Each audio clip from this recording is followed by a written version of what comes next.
მოგესალმებით, მე ვარ თიკო დავაძე, ალბათ ბევრი თქვენგანი მიცნობს, როგორც რადიო მარნეულის ჟურნალის, თუმცა ქვეყანაში არსებული გარემოებებიდან გამომდინარე და მედია გარემოდან გამომდინარე, ჩვენ ვფიქრობთ, რომ არ უნდა გავჩერდეთ, ამიტომ ვიწყებთ პოდკასტების ახალ სერიას. ჩვენი პოდკასტის სახელია ტალღა და ჩვენი პოდკასტის პირველი სტუმარი გახლავთ თემუს უყაშვილი, მასწავლებელი და ვიტყოდი, რომ საზოგადოების ძალიან აქტიური მონაწილე, აქტიური წევრი, რომელიც ქვემო ქართლში სადაც ნაკლებად ისმის ხოლმე პროტესტის ხმა, სწორედ ამ რეგიონში ძალიან აქტიურად საუბრობს ევროპულ ღირებულებებზე და ხშირ შემთხვევაში არის ხოლმე კრიტიკისა და რაღაცნაირად ზეწოლის სამიზნეც, თუმცა თემა არ ჩერდება და ძალიან დიდი მადლობა თემა ამისთვის, რომ დღეს ხარ ჩვენი პოდკასტის პირველი სტუმარი და ვსაუბრობთ ძალიან მნიშვნელოვან თემებზე.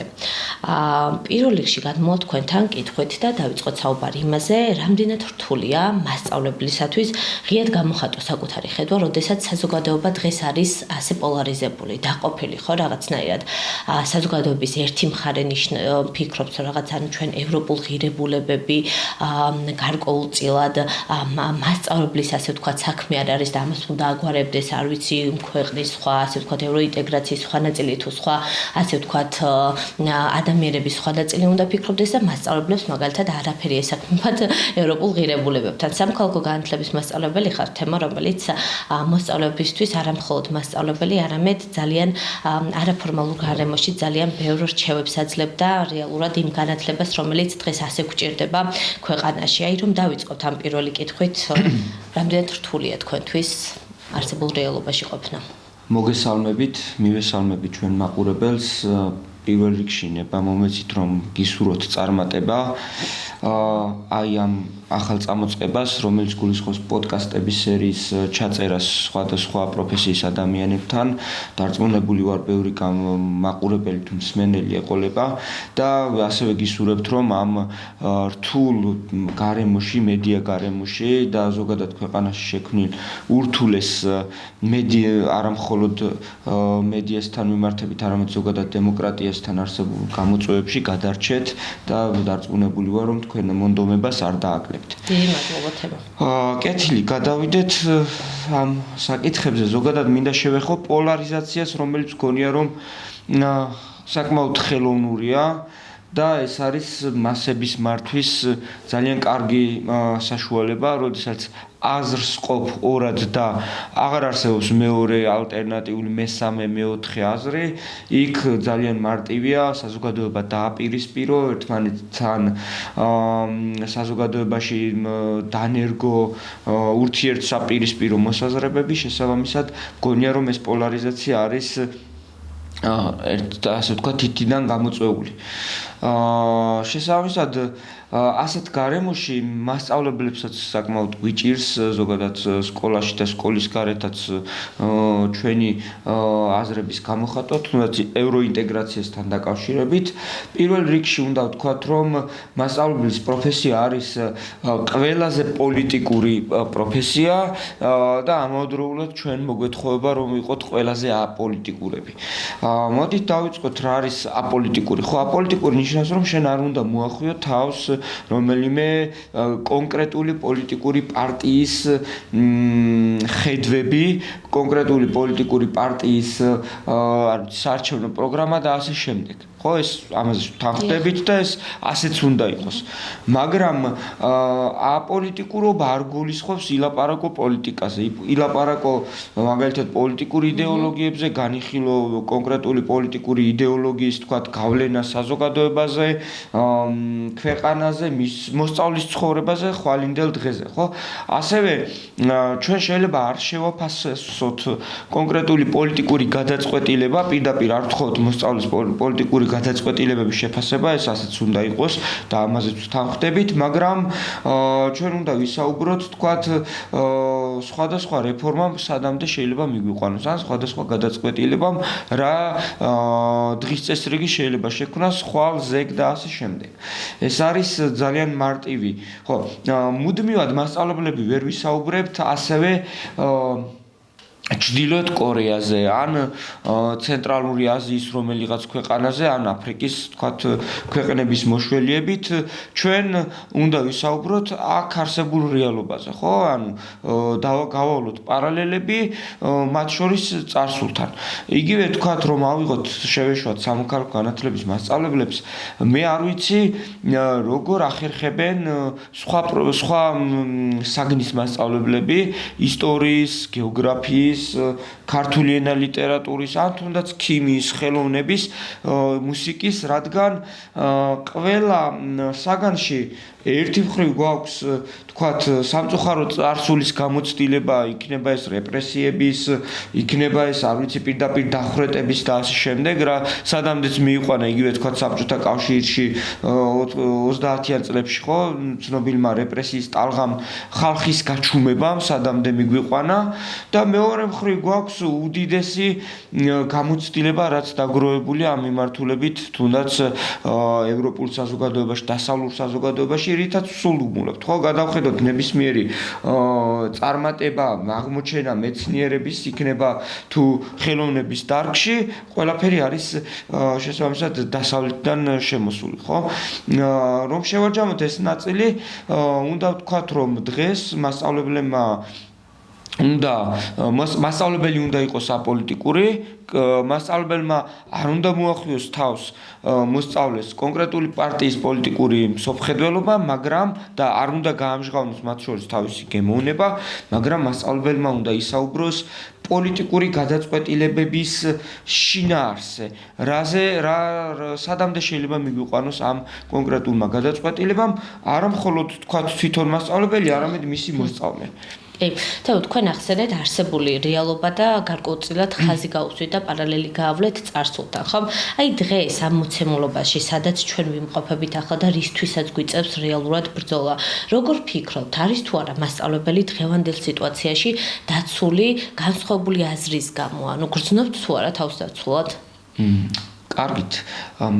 სამწუხაროდ დღეს საქართველოში მასწავლებლებს უჭირთ განსხვავებული აზრის გამოთქმა არა მხოლოდ ზოგადად მიმდინარე პოლიტიკურ პროცესებზე ან ქვეყანაში შექმნილ მდგომარეობაზე, არამედ იმ გადაწყვეტილებებზე, რომლებიც პირდაპირ მათ ეხებათ, ხო? მათ ეხებათ შეიძლება იყოს, არ ვიცი, ყოფით დონეზე თქვათ ფინანსური გარანტიების თუ სოციალური კეთილდღეობის კუთხით, შეიძლება რაღაც სწავლების კუთხით შეიცვალოს უკეთესობისკენ ან დადებითისკენ, ან უარესისკენ. აი ასეთი ტიპის გადაწყვეტილებებზეც მასწავლებლებს უჭირთ მოსაზრების გამოთქმა. შესაბამისად, ჩვენი ასე ვთქვათ კოჰორტა, ხო, მასწავლებელთა უდიდესი უმრავლესობა დღეს არანაირად არ არის დაცული აზრის გამოთქმისკენ. მე ვერ წარმომიდგენია მასწავლებელმა დაინახოს იმ ღირებულებების პირდაპირი ასე ვთქვათ დარღვევა, შელახვა, რომელსაც თვითონ ასწავლის სხვადასხვა ნაწარმოებების გამოყენებით, სხვადასხვა ისტორიული ეპოქის გაანალიზებით, ან სხვადასხვა ქვეყნებთან პარალელების გავლებით, ამას ხედავდეს საკუთარ ქვეყანაში და ამაზე არაფერს არ ამბობდეს. არა მხოლოდ საკლასო ოთახში კარგით შევეშვათ, შეიძლება საკლასო ოთახში არც გააკეთოს და მისი არჩევანია, მაგრამ ზოგადად კოლეგებთან იქნება ეს თუ სოციალურ ქსელებში ამაზე უნდა ვსაუბრობდეთ. თუმცა ვხედავთ, რომ უდიდესი უმრავლესობა ამას არ აკეთებს და ამას არ აკეთებს სხვადასხვა მიზეზით. ერთია, რომ თავს დაცულად არ გრძნობს, მეორეა ეშინია, არ ვიცი, თუნდაც სამსახურიდან გათავისუფლების თუ რა არ ვიცი ახლა მაგალითად ახალი შეზღუდვით უკვე მასწავლებელს ჭირდება ნებართვის აღება ორ სკოლაში მუშაობის შემთხვევაში და შეიძლება თუ ასე გააკეთებს ერთ-ერთმა სკოლამ არ მისცეს ნებართვა ხო ანუ და მესამე არ აკეთებს ამას ეს ჩემთვის ყველაზე რთული საკომუნიკაციო ჯგუფი აღმოჩნდა ეგრეთ წოდებული მდუმარე მასწავლებლები რომლებიც ნამდვილად ვიცი რომ ხედავენ რომ არასწორი მიმართულებით მივდივართ ხედავენ რომ რაღაც არასწორ მოსახვევში შედის ქვეყანა მაგრამ ამას ანუ იაზრებენ, იციან შედეგი რა იქნება, მაგრამ ამაზე არ აქვთ რეაგირება და შესაბამისად აი ამ ნაწილთან მაქვს მე ყველაზე მეტი ასე ვთქვათ როგორ თქვა პრეტენზიაც არა წუხილი ამ ნაწილთან მასწავლებლების აი ამ ჩემი კოლეგების ამ ნაწილთან მაქვს მე ყველაზე დიდი გულისტკივილი მათთან რომ იციან რაც მოხდება შედეგი გააზრებული აქვთ მაგრამ ხმას არ იღებენ და ეს არის საკმაოდ დიდი უმრავლესობა და კიდევ ერთი ნაწილია რომელიც ასე ვთქვათ მომხრია ამ გადაწყვეტილებების ამ იდეოლოგიის მატარებელია და მათ ვერაფერს ვერ მოთხოვთ თუმცა ეს არ არის უმრავლესობა, ასე ვთქვათ. თემა აი შემდეგი კითხვა, რაზეც უნდა გადავიდე, მე პირადად ჩემს თავზე გამომიცდია ჟურნალისტიკაში რაღაცანაირად მიფიქრია, ღირს თუ არა ამ გზაზე დარჩენა, როდესაც ძალიან რთულია დღეს ჟურნალისტისთვის მუშაობა რეგიონში, სადაც ყველა იცნობს, სადაც რეალურად არ მოსწონთ, ასე ვთქვათ, ჩემს საქმიანობა, თუმცა ყოველთვის დარჩენის ძალას მაძლევდა ის, რომ ხდებოდი თუ რამხელა სიკეთის გაკეთება სიკეთი შეიძლება მოუტანო ჩემს მუნიციპალიტეტს, ხო, ჩემს თემს, ანუ განვითარებას გულისხმობ. აი თქვენთვის როგორც მასწავლებლისთვის თუ გიფიქრიათ ღირდა თუ არა ამ გზაზე დარჩენა, გზას გულისხმობ პროტესტისაც, როდესაც მასწავლებელი პატარა რეგიონიდან აქტიურად გამოხატავს საკუთარ პოზიციას, ანუ რამდენად გიფიქრიათ რომ ღირს თუ არა ამ გზაზე დარჩენა? ცოტა რთული კითხვა არის და ახსნი რატომ ხო ანუ ამ გზაზე დარჩენას და ზოგადად სტიგმების ქვეშ თუ იარლიყების ქვეშ ცხოვრება არ არის ადვილი. საქართველოს პატარა ქვეყანა, შემდეგ ჩვენ გვაქვს გამოცდილება რომ თაობებს გადაეცემო და იგივე თქვა საბჭოთა კავშირის პერიოდში ეგრეთ წოდებული მოღალატეები და ტროცკისტები, მათი შვილები ვინც დახვრიტეს, იგივე თქვა მიხეილ ჯავახიშვილი თუ სხვა გამოჩენილი ქართველი მოღვაწეები 30-იან წლებში მათ შვილებს მომდევნო 20-30 წლის განმავლობაში უჭირდათ მანამ სანამ არ მოხდა მათი ასე ვთქვათ აღდგენა მათი უფლებების და თვითონ საბჭოთა კავშირის დროსვე სხვათა შორის ადამიანი აღარ იყო ცოცხალი და მერე გაამართლეს.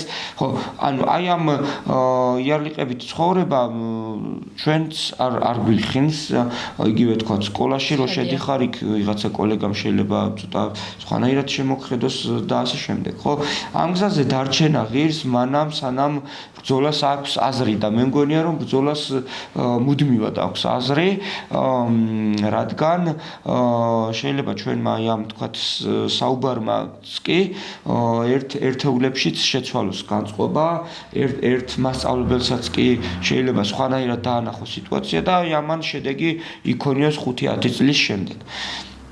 თუმცა გაქცევის ასე ვთქვათ საკუთარ თავზე როცა ვსაუბრობ და ვფიქრობ აი ამ სიტუაციაზე მგონია რომ მე გაქცეული ვარ და ამ გზაზე აღარ ვდგავარ მყარად, რადგან თუნდაც დაუშვი თქვა სადღაც რაღაც კომპრომისი ვიღაცამ სხვასთან ანუ ისეთ ადამიანს ჩამოართვა ხელი ან მასთან ერთად გაიზიარა რაღაცა საერთო სიკეთე და მგონია ესეც რომ გაქცევა არის. მე პირადად მაქსიმალურად ვერიდები აი ამ საჯარო ისეთ სივრცეებში გამოჩენა სადაც თქვათ ადამიანები არიან რომლებიც აი პირდაპირ ამართლებენ არსებულ მდგომარეობას, ხო? მე მგონია რომ რაღაც ფორმით გაქცეული ვარ, თუმცა ეს შინაგანი პროტესტი რაც მაქვს, ეს არის ის რაც მაძლიერებს მე და მტოვებს აი ამ გზაზე ამ მიმართულებით, ხო? საბოლოო ჯამში არც ერთია გამოსავალი, არც მეორე. საბოლოო ჯამში გამოსავალი არის რომ ჩვენ ვთქვათ სიმართლე. ყოველგვარი შეფუთვის გარეშე, ყოველგვარი რაღაცა სახალხო დეკორაციის გარეშე სიმართლეს როდესაც ვსაუბრობთ ამ დროს ეს სიმართლე არის ჩვენი იარაღი, ხო? იქნება ეს კოლეგებთან კომუნიკაციის დროს, იქნება ეს თემთან კომუნიკაციის დროს და ასე შემდეგ. და სიმართლეს დღეს თუ არა ხვალ მაინც აიხდება ფარდა. რაც აი თუნდაც გუშინ მოხდა, წლებია ადამიანები საუბრობენ, თქვათ რაღაც კორუფციულ გარიგებების არსებობაზე ქვეყანაში და აი გუშინ დადასტურდა რომ ეს იყო სიმართლე.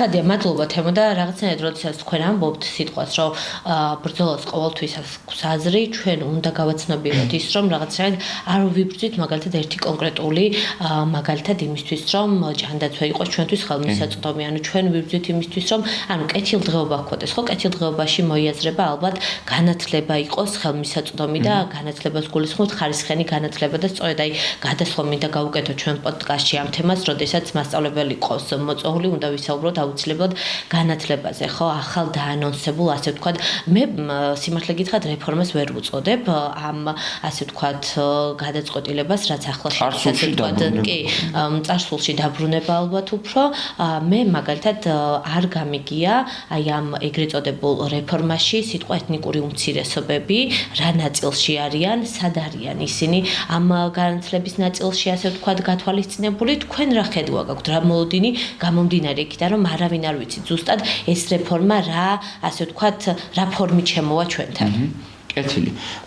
სხვათაშორის ზემოთ რო კითხვა დასვით თქვათ მასწავლებლების მიერ აზრის გამოხატვაზე, აი ამ წარსულში დაბრუნების აქტზეც არავის არ გამოუთქვამს ღიად პროტესტი თუ უკმაყოფილება ერთეულების გარდა, ხო, ესეც აღსანიშნავია და აქედანაც ჩანს თუ როგორ არიან ისინი, ასე ვთქვათ, აი შეზღუდულები საკუთარი აზრის, ჩემი კოლეგები საკუთარი აზრის გამოთქმაში.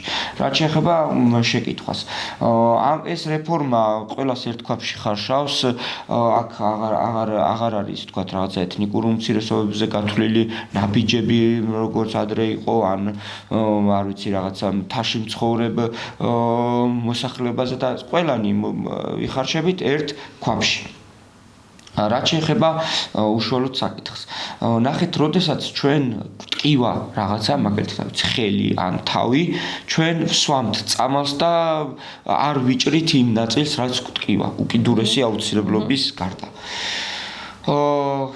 დაანონსებული გადაწყვეტილებები, უბრალოდ უკვე მიღებული გადაწყვეტილებები ნაწილი ზუსტად არის მოკვეთაზე და არა მკურნალობაზე. მაგალითად, თუ ჩვენ ვხედავთ, რომ მოსწავლეები არ დადიან მე-12 კლასებში და ეს რეალობა არის, ნამდვილად, ერთეული სკოლების გარდა ვერ დაინახავთ მოსწავლეს მე-12 კლასში, ეს იყო სამკურნალო საკითხი, ხო?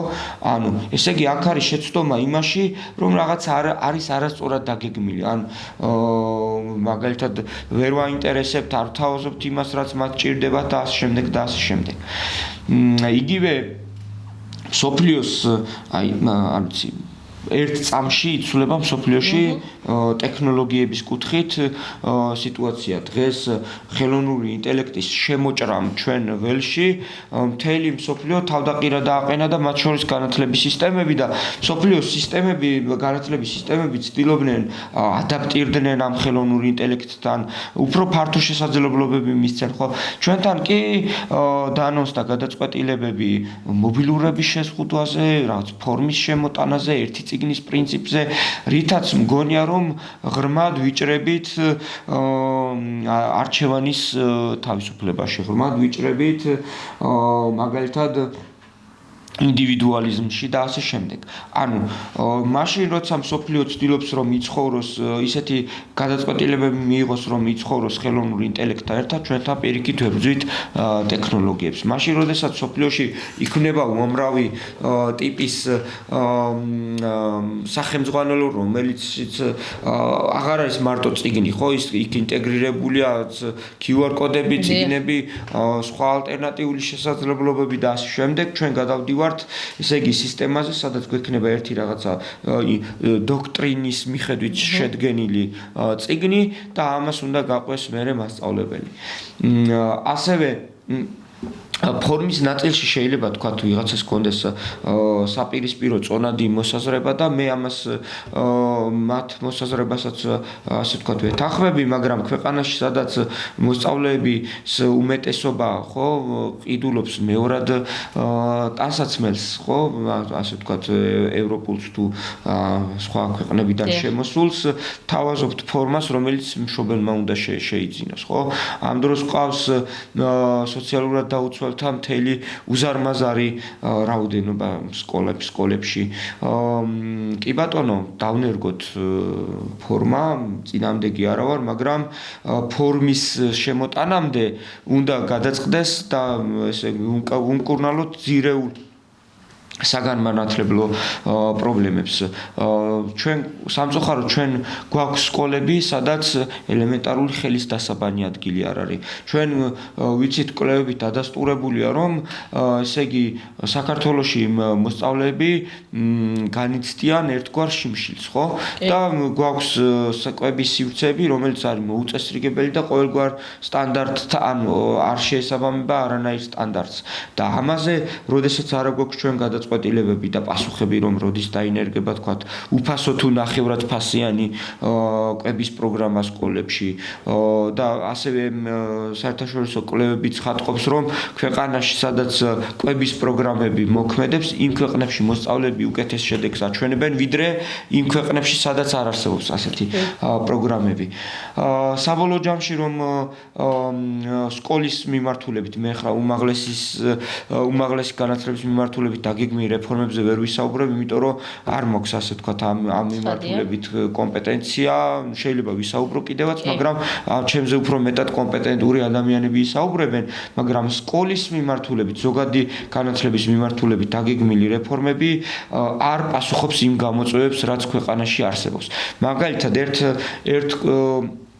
ერთ კარგ მაგალითს მოგიყვებით და გავუზიარებ მსმენელს. უამრავი რა ევროპის 12-13 ქვეყანაში ვარ ნამყოფი და ამ ქვეყნების აბსოლუტურ უმრავლესობაში დანერგილია ის, რომ მოსწავლეები გრძნობენ საფეხურიდან საფეხურზე გადასვლას. და რა იგულისხმება ამ გრძნობაში, ხო? მაგალითად, როდესაც ამთავრებენ საბაზო ან დაწყებით საფეხურს, შეიძლება შენობა იცვალონ. მაგალითად, ჩვენთან ნონსენსია ის, რომ მე-12 კლასელი და პირველ კლასელი ერთ შენობაში სწავლობდეს და ერთმანეთს ხედავდეს დღის განმავლობაში. ეს ასაკობრივადაც არ შეესაბამება და არც შეიძლება, იმიტომ რომ ჩვენ ვიცით, რომ მოსწავლეები ყველაზე მეტად აკოპირებენ უფროსების ქცევას. და თქვათ, პირველ კლასელი, როდესაც ხედავს პირობითად, რომ მე-12 კლასელი არ დადის, მასაც უჯდება ტვინში ინერგება ის კოდი, რომ მანაც შეიძლება არ იაროს, როდესაც გადავა მე-9, მე-10, მე-11 კლასებში და ასე შემდეგ. შესაბამისად, ჩვენ გვჭირდება მაგალითად ამ ტიპის რეფორმები, რომ სკოლებში დაინერგოს საფეხურებრივი სწავლება, თქვათ, იყოს რაღაც შენობა, სადაც იქნებიან საშუალო საფეხურის მოსწავლეები, ვისაც სწავლის გაგრძელება უნდა შემდეგ უნივერსიტეტში და ასე შემდეგ და ასე შემდეგ. თემო, ჩვენ ვსაუბრობთ განათლებაზე, ხო? ადამიანის ფუნდამენტურ უფლებაზე, რომელზეც ხელმისაწვდომობა უნდა გქონდეს ყველა ადამიანს. აი, ძირითადად აი სკოლებში თქვენ როგორც მასწავლებლებს და მასწავლებელს თქვენი გამოცდილებით სად გვიჭერს ახლა ყველაზე მეტად, ანუ სად გვაქვს ჩავარდნა, რისი ასე ვთქვათ, აღმოფხვრასაც ისურვებდით, რა შეიძლება გააკეთდეს და გადაიდგას პირველი ნაბიჯი.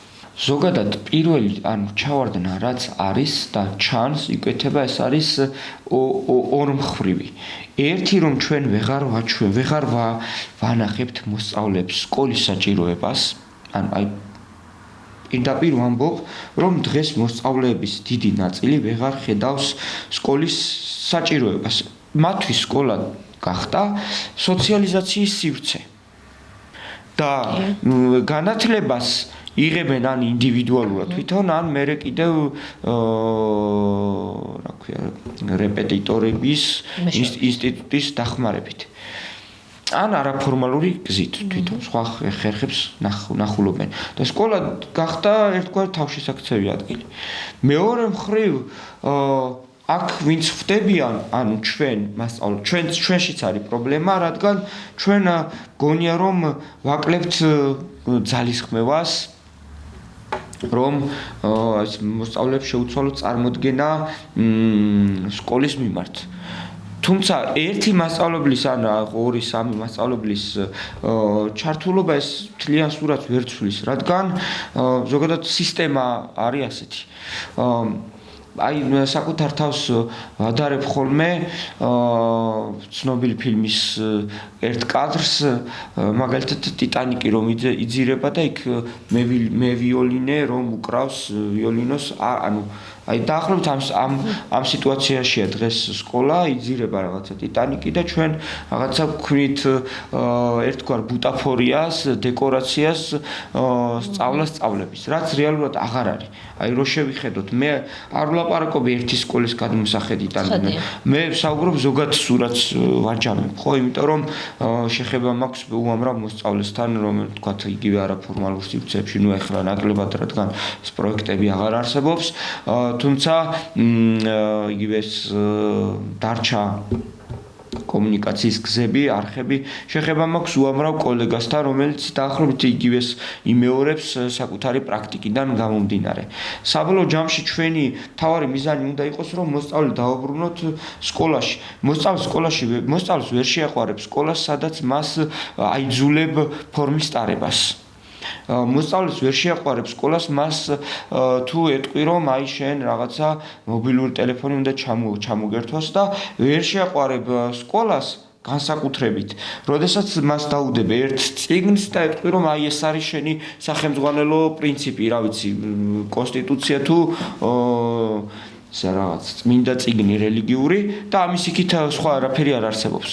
ჩვენ პირიქით ჩვენ უნდა თავაზობდეთ უამრავ სხვა გზას, ხო? ეხლა მაგალითად ერთ პატარა ამბავს გავიხსენებ, მერვე კლასში ხა რუსთავში ქონდა კაჰუტი შევთავაზე და თამაში ერთგვარი ინტერაქტიული, როდესაც მობილური თამაშობა, კითხვებია ეკრანზე, პასუხობდა, უკვე მეორე, მესამე გაკვეთის, ანუ ბავშვები შემოდიან და მე რო შევდივარ ბავშვებთან, ეგრევე თხოვენ რომ აი ახალ მასალაზე რო გადავალთ, ამაზეც გავაკეთოთ კაჰუტი და ვითამაშოთ, ხო? ანუ ეს კაჰუტი არის ყველაზე მარტივი რამ, რაც დღეს შეიძლება შევთავაზოთ, ხო? ანუ უამრავ შესაძლებლობას იძლევა ხელოვნური ინტელექტი რო შევქნათ ინტერაქტიული წიგნები, პრეზენტაციები, აი არ ვიცი, ზღვა შესაძლებლობა გვაქვს და ეს უნდა გამოვიყენოთ და ყველაზე მთავარი ისე მივდივარ ზემოთ დასმულ შეკითხვასთან აი ამ ჭრილში მასწავლებლის ესე იგი ანაზღაურება რომელსაც ჩვენ ვიღებთ ახლა ეს არის კვირეული გათვლებით, ანუ ჩვენ მუშაობთ ერთი თვე და ვიღებთ რეალურად ერთი კვირის ანაზღაურებას, ესეა რაღაცა მახინჯური სისტემა არის მოქმედებს და მასწავლებლის სოციალური დაცვის გარანტიები, იქნება ეს დაზღვევა, იქნება ეს არ ვიცი, სხვა გარანტიები, აი ეს უზრუნველყოფს საბოლოო ჯამში იმას, რომ მასწავლებელიც თქვათ შემოbrunდეს ამ საკლასო ოთახისკენ და არ გაიქცეს სახში, სადაც მას კიდევ იქ ელოდებიან მოსწავლეები.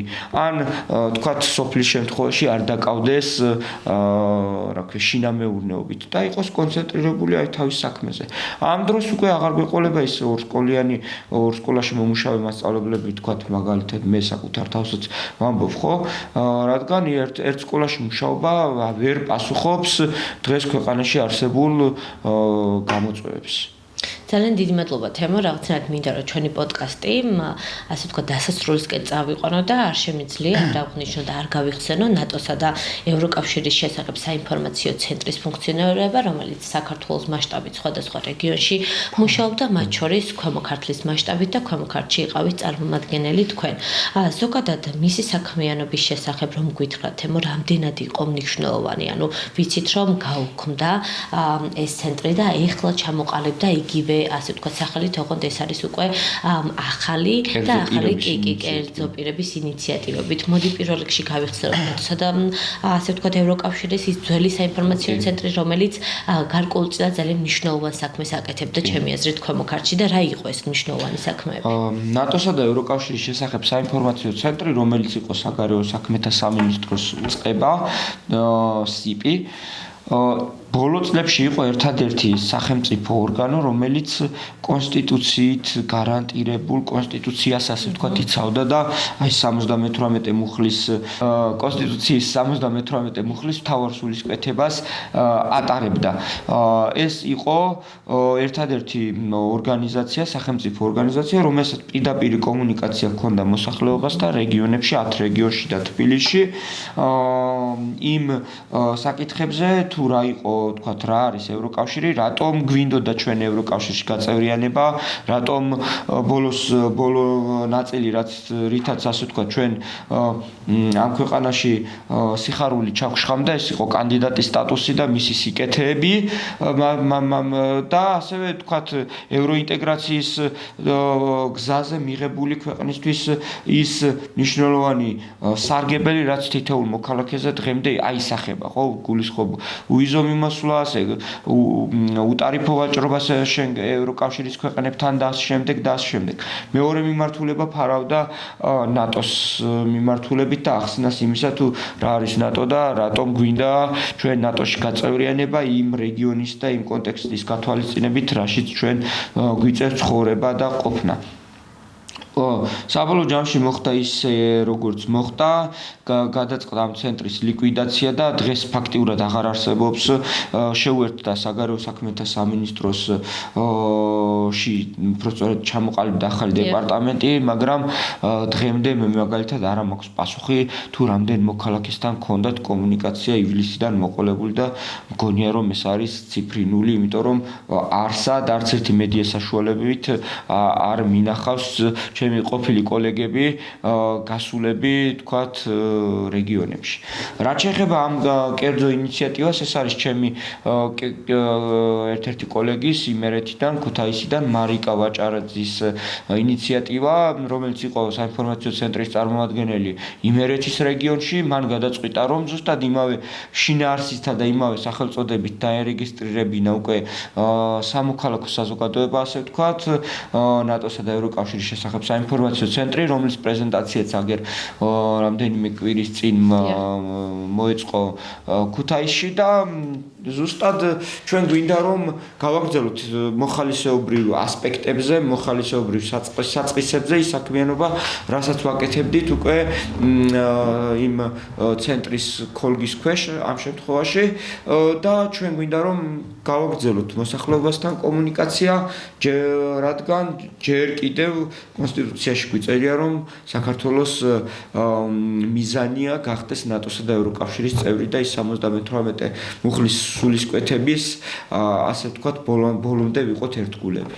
ძალიან დიდი მადლობა თემო, ჩვენი პოდკასტი დასასრულს მიუახლოვდა და მინდა რომ რაღაც შეჯამების სახით მოგცეთ კიდევ ერთხელ სიტყვა და ზოგადად გაგვიზიაროთ, რას ფიქრობთ, ხო, ანუ გამოსავალი რაშია, ანუ როგორ უნდა ვიბრძოლოთ რა ფორმით და რაღაც თუ ხედავთ გამოსავლის გზებს ამ რეალობიდან სადაც ვართ. გამოსავალი არის წეღანაც ვახსენე სიტყვა სიმართლე და გამოსავალი არის იმაში რომ სიმართლე არ დავმალოთ. ჩვენ თუ სიმართლეს არ დავმალავდით და ვიტყოდით, დღეს ქვეყანა ამ მდგომარეობაში არ იქნებოდა. ნებისმიერი ესე იგი ქვეყანაში არადემოკრატიული რეჟიმის თუ არადემოკრატიული საწყისების შემოტანა იწყება სიმართლის დამალვით და ალტერნატიული სიმართლის დანერგით, აი პოსტსიმართლე ქვია, ამას ჩვენ ვასწავლით იგივე მოქალაქეობის მიმართულებით, რა არის პოსტსიმართლე, რომ ყველა ადამიანს უკვე აქვს საკუთარი სიმართლე და ის თავარი ღირებულება, რაც არის, თქვათ, რომ ვიღაცა აშავებს, აი ამაზე უნდა ვთქვათ. ეს არის ჩემი სურვილი, რომ მასწავლებლებს უსურვო იმის თავისუფლება, რომ ვისაუბროთ სიმართლე. ძალიან დიდი მადლობა თემო, ეს იყო ჩვენი პოდკასტი ტალღა, რომლის ახალი სერიები ჩვენ ახლა დავიწყეთ. პირველი გადაცემის სტუმარი იყო თემო სუყაშვილი, მასწავლებელი და საზოგადოების აქტიური წევრი. ძალიან დიდი მადლობა თემო მონაწილეობისათვის. ძალიან მნიშვნელოვან თემებზე ვისაუბრეთ, იმაზე თუ რამდენად დაცულია დღეს მასწავლებლის ხმა პოლარიზებულ, ასე ვთქვათ, გარემოში, რა გამოწვევების წინაშე ვდგავართ განათლების ახალი და ანონსებული რეფორმის თვალსაზრისით და ასევე ზოგადად რამდენად მნიშვნელოვანი იყო ნატოსა და ევროკავშირის შესახებ საინფორმაციო ცენტრი, რომელიც მათ შორის ქვემო ქართლში ფუნქციონირებდა. მადლობა და ნახვამდის.